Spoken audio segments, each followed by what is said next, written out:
all over the world. But the beauty of it is the heads were actually made in 1896. It's almost perfect.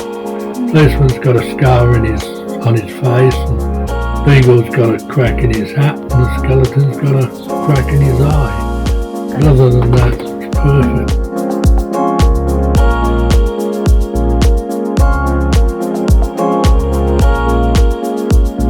This one can have a go at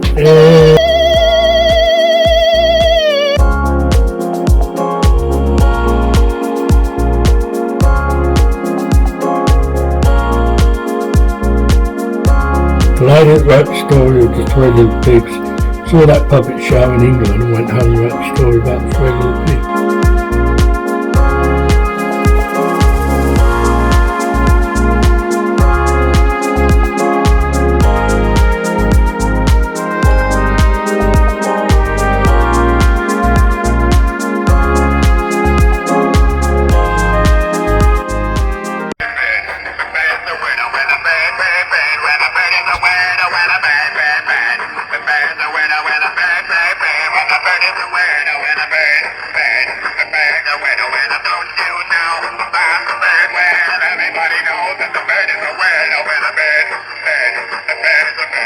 Everybody said about the bird.